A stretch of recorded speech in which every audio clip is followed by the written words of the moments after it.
Assalamualaikum warahmatullahi wabarakatuh. Selamat siang sahabat Aisyah. Alhamdulillah pada pagi hari ini siang hari ini kita dapat berjumpa dalam serial podcast Aisyah bertepatan dengan Hari Kartini. Selamat Hari Kartini kita ucapkan untuk para sahabat Aisyah semuanya. Dan alhamdulillah pada hari ini tepat 142 tahun yang lalu ya sejak kelahiran Kartini, kita dapat merayakan Hari Kartini tentu dengan cara yang berbeda ya, supaya kita dapat tetap mengambil pelajaran dari perjuangan Kartini. Nah, oleh karena itu pada siang hari ini podcast terkait dengan Hari Kartini mengambil tema dengan judul yakni kita bisa menjadi Kartini, penggerak perubahan untuk kemajuan perempuan.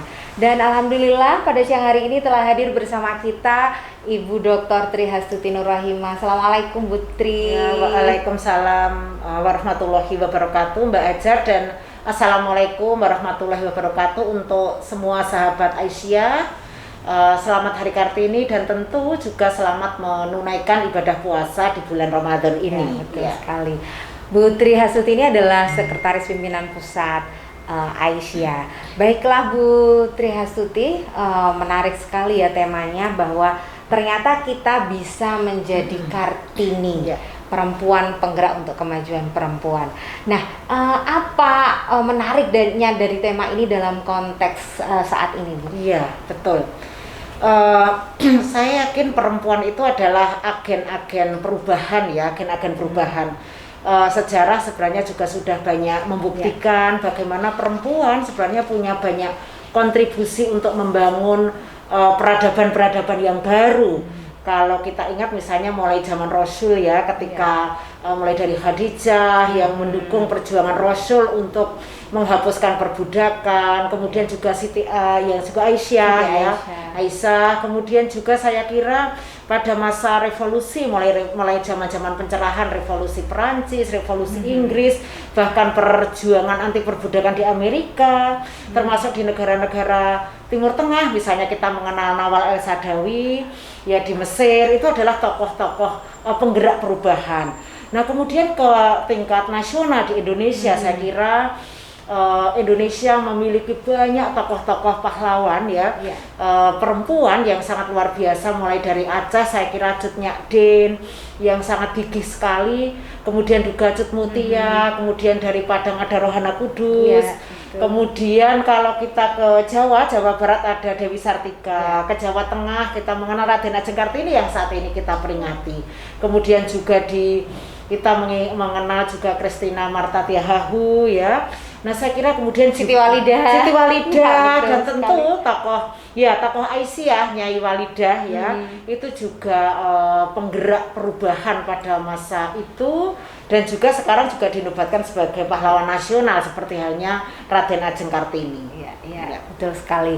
Nah, menariknya mengapa Kartini kemudian kita gunakan sebagai inspirasi atau juga simbol perjuangan perempuan? Iya. Apa menariknya nih Bu Kartini? Ya, pemikiran Kartini ya diantara saya kira semua tadi perjuangannya berkonteks dan menarik dan semua membawa perubahan pada masyarakatnya. Ketika kemudian kita bicara Kartini ya, sebenarnya Kartini memiliki banyak kontribusi untuk kita kaum perempuan Indonesia. Misalnya pertama berbicara tentang pendidikan ya.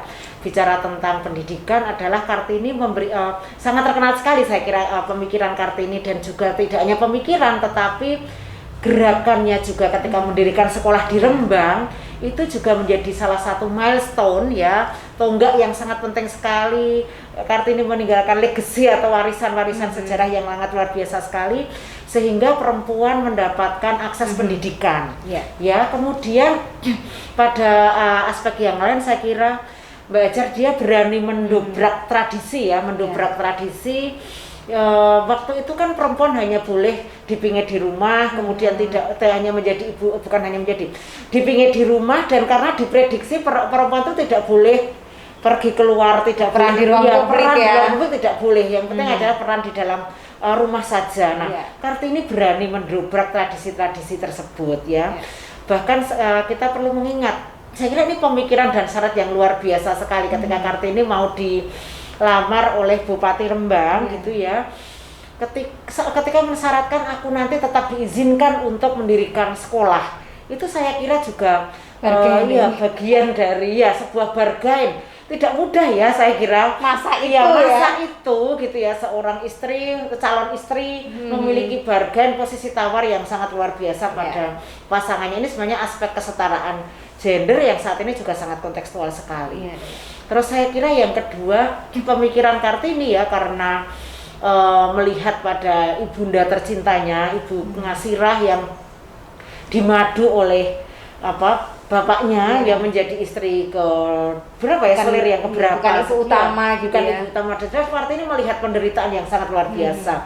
Meskipun akhirnya Kartini juga menjadi istri dari seorang bupati yang duda dengan anak yang banyak, itu tetapi sebenarnya spiritnya adalah sebenarnya dia menentang. Tetapi karena kecintaan pada ayahnya gitu ya, kecintaan yang dimana agama juga mengajarkan bagaimana menghormati orang tua. Kartini kemudian ya sudah, yang penting dia tetap bisa berjuang untuk rakyatnya, berjuang untuk perempuan, berjuang untuk bangsanya, seperti itu. Iya, betul sekali, menarik itu ya. Jadi masih tetap punya posisi tawar gitu ya. Kemudian salah satu hal yang menarik adalah Kartini itu selain mempunyai kesadaran yang kritis, dia itu juga kemudian dari kesadarannya itu dia gunakan untuk bisa menjadi dasar untuk menggerakkan perubahan gitu ya. Sebetulnya apa yang nilai-nilai yang bisa kita pelajari dari perjuangan Kartini ya? Iya. Saya kira Kartini itu seorang yang mandiri. Mandiri itu artinya begini. Kita namakan mandiri atau nanti kita diskusikan lagi. Ketika Kartini tidak diizinkan, saya melihat ini kok mau promosi film ya, nggak boleh. Membaca sejarah Kartini gitu saja ya, yang ketika dia dilarang oleh ayahnya, dan yang paling kuat adalah adat ya, sebenarnya kan ayahnya dan kakaknya mengizinkan dia untuk pergi ke Belanda sekolah, tapi adat yang tidak mungkin, gimana kamu perempuan pergi jauh dari keluarga gitu. Nah, tapi akhirnya Kartini tidak patah semangat untuk kemudian tidak belajar. Dia belajar banyak ya, belajar dengan tetangganya yang orang Belanda. Dia belajar dari kemudian banyak membaca dari buku-buku yang dikirimkan oleh Slamet kakaknya. Kemudian dia banyak berkorespondensi dengan sahabatnya perempuan dari Belanda yang kemudian menuliskan dalam sebuah buku yang terbit menjadi buku Habis Gelap Terbitlah Terang. Itu sebenarnya bentuk dari nilai Kartini yang sebenarnya dalam situasi seperti apapun, kemandirian dia untuk kemudian belajar itu sangat luar biasa. Kemudian yang kedua, saya kira Kartini seorang perempuan yang sangat humanis, seorang perempuan yang dia punya kepedulian pada orang lain. Meskipun dia dilahirkan dari keluarga bangsawan, putri seorang raja, tapi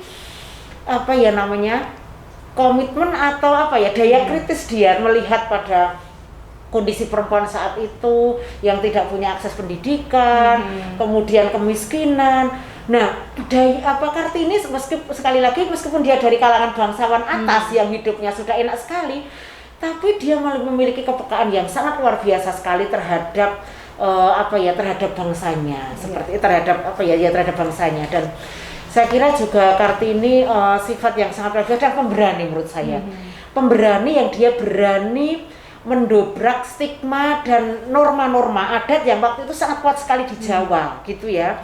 Saya kira ketika saya mendobrak adat-adat ya, yang dia kemudian tidak boleh sekolah, kemudian juga ketika mau menikah, itu sebenarnya pemikiran Kartini adalah mendobrak adat Jawa yang sangat feodal. Termasuk pertanyaan dia kepada Kiai siapa Mbak yang Saleh Darat. Pada Saleh Darat. Itu yang Saleh Darat yang dia juga mempertanyakan tentang agama. Itu saya kira tidak mudah ya, orang takut sekali loh. Saya kira laki-laki maupun perempuan itu takut ya mempertanyakan dogma agama, itu takut sekali. Tapi bagi kita ya melihat pada konteks masa itu mempertanyakan kenapa orang belajar agama hanya mengenal tulisan Arabnya saja, tidak paham artinya. Itu sebuah ijtihad yang sangat luar biasa, pemikiran keagamaan yang sangat progresif. Itu mungkin beberapa pemikiran nilai-nilai yang patut kita teladani dari Kartini, Mbak Eja. Ya.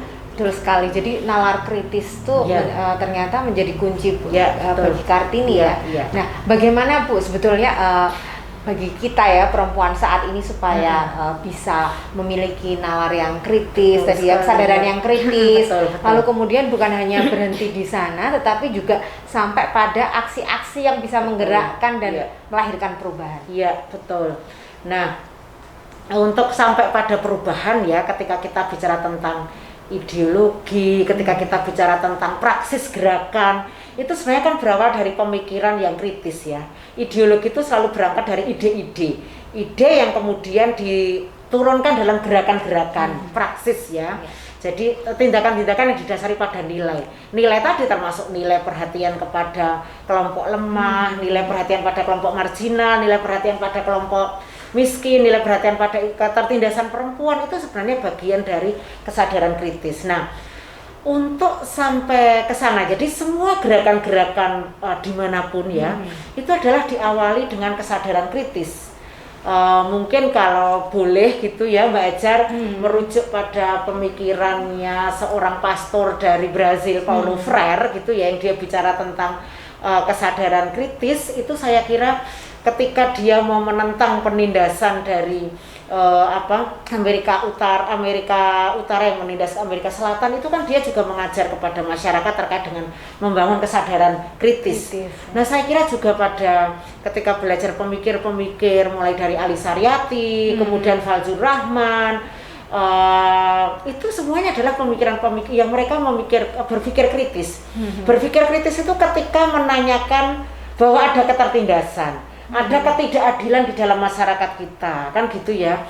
Nah, saya kira Nabi Muhammad pun juga sangat memberikan teladan kepada kita gitu ya, bahwa bagaimana kita berpikir kritis itu tidak ada lagi perbudakan, perempuan itu diberi kedudukan yang sangat mulia. Seperti itu saya kira nilai-nilai dasar yang juga menjadi spirit dari Kartini, bahwa kesadaran kritis itu sekali lagi adalah itu ketika melihat ketertindasan itu orang kemudian tergerak untuk kemudian melakukan sesuatu sehingga terjadi perubahan pada masyarakatnya. Iya. Tapi bagaimana kita bisa punya kesadaran kritis itu ya, seperti Kartini misalnya dia bergaul, dia terbuka, dia membaca. Betul. Nah, ini bagaimana ya kita bisa punya, perempuan punya kesadaran kritis yang demikian?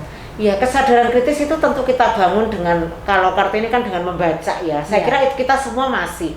Literasi itu menjadi kunci untuk membangun kesadaran kritis. Makanya Kartini meyakini kalau pendidikan itu dibuka untuk perempuan, maka peradaban dunia juga akan berubah. Seperti itu ya. Ini artinya adalah kesadaran kritis itu menjadi kunci yang sangat penting sekali. Tadi literasi kemudian dengan membaca, bertemu dengan banyak orang, berdiskusi. Ya, saya kira tradisi-tradisi diskusi itu harus banyak dihidupkan ya.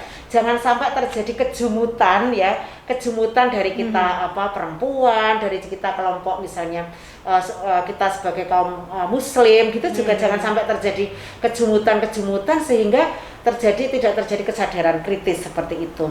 Kemudian cara membaca juga tidak terlalu, jangan hanya pada teksnya atau literal, tapi kemudian membaca konteks, membaca sejarah itu juga menjadi sangat penting sekali. Itu saya kira beberapa hal yang bisa kita lakukan agar muncul kesadaran kritis. Banyak berdialog, banyak berkolaborasi, banyak berjaringan, bertemu dengan orang, membangun tradisi literasi. Itu saya kira itulah yang kemudian menyemai benih-benih kesadaran kritis pada kita, menumbuhkan kepedulian kita pada orang lain. Seperti itu menarik sekali ya ternyata kesadaran kritis yang dipunyai Kartini. Nah, lalu bagaimana perempuan masa kini bisa menjadi tadi Bu, benar bisa menjadi Kartini supaya kemudian benar-benar bisa menjadi penggerak perubahan untuk kemajuan perempuan? Betul. Itu saya selalu meyakini bahwa semua perempuan punya potensi untuk melakukan itu, apapun profesinya, apapun statusnya, apapun identitasnya ya. Kemudian apapun agamanya, identitas agama, suku, agama, ras, kemudian juga identitas status sosialnya, kemudian juga saya kira semua dari kita ya, apapun misalnya statusnya, apapun profesinya, itu semua kita bisa menjadi agen penggerak di perubahan, agen penggerak perubahan seperti itu. Misalnya banyak kisah-kisah yang sangat inspiratif yang dimana perempuan-perempuan itu bisa menjadi agen-agen penggerak. Misalnya untuk saat ini isu lingkungan, kita misalnya akan menjadi penggerak di masyarakat kita.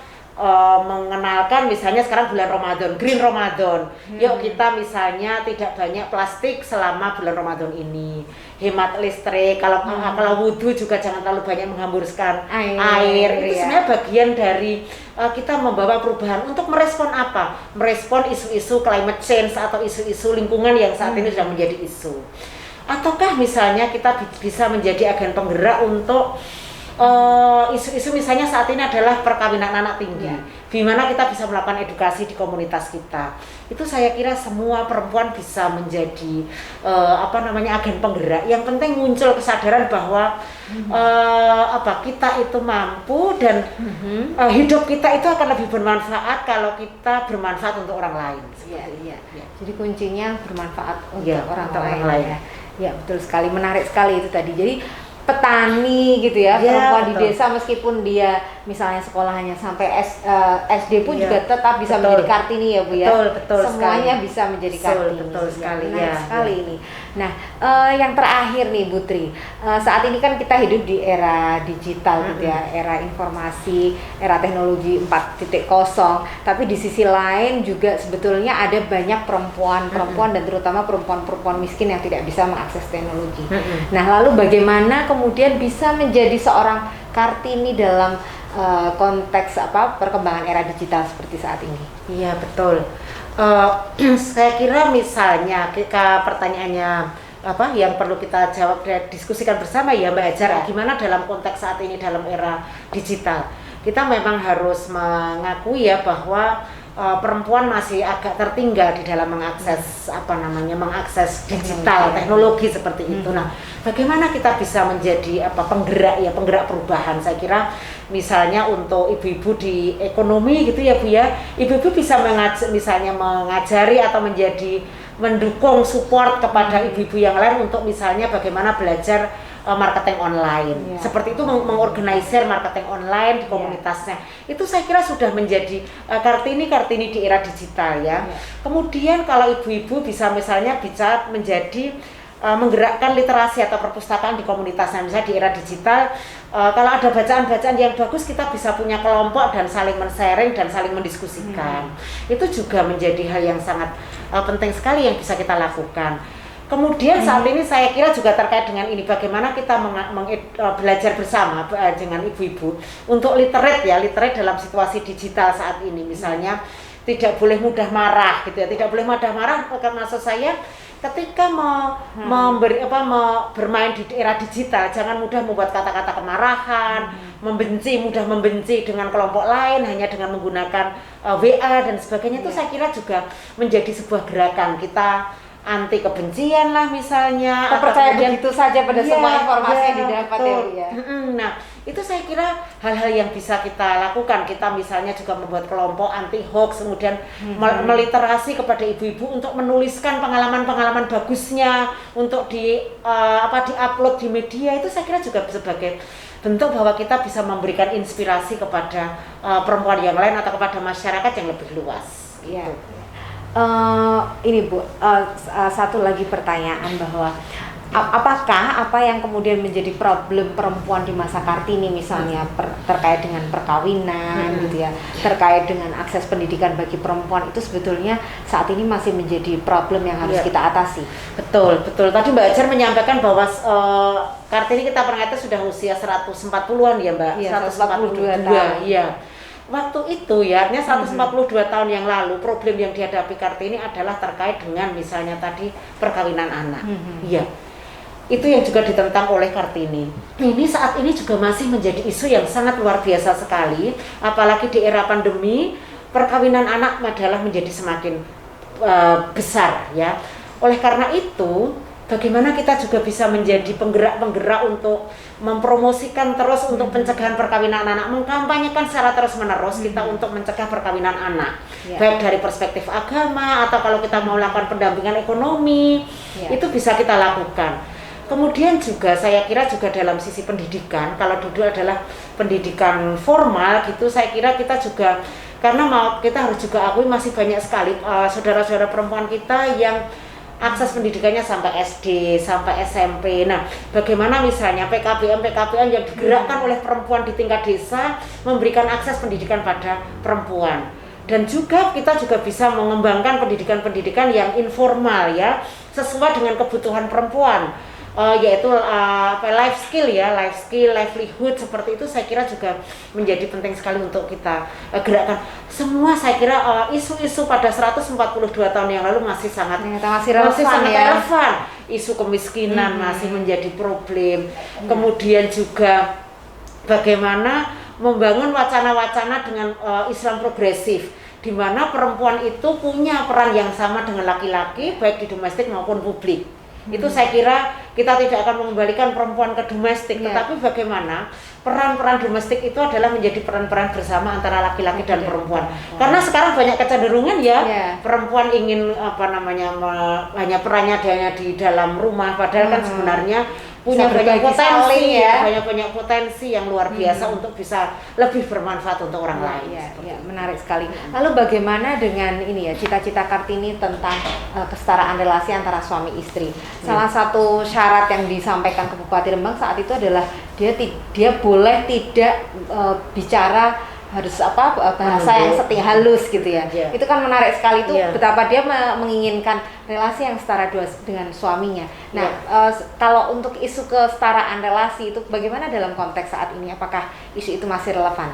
Ya, saya kira masih sangat relevan sekali ya, bagaimana betul kesetaraan mulai di dalam rumah tangga, bagaimana berbagi peran domestik, termasuk peran-peran reproduktif gitu ya, ketika perempuan sedang menjalankan peran-peran reproduktif seperti hamil, menyusui itu bagaimana laki-laki juga bisa mengambil peran, misalnya melakukan pijat oksitosin, melakukan pekerjaan-pekerjaan domestik kalau tidak punya asisten di dalam rumah, seperti itu saya kira masih sangat kontekstual. Membuat empati juga bisa ya Pak? Ya betul, bersama membantu istri, bukan membantu lah ya, berbagi peran untuk membuat MPASI untuk putranya yang masih bayi, seperti itu saya kira juga peran-peran yang sangat bisa kita lakukan, membersihkan rumah, mencuci baju itu saya kira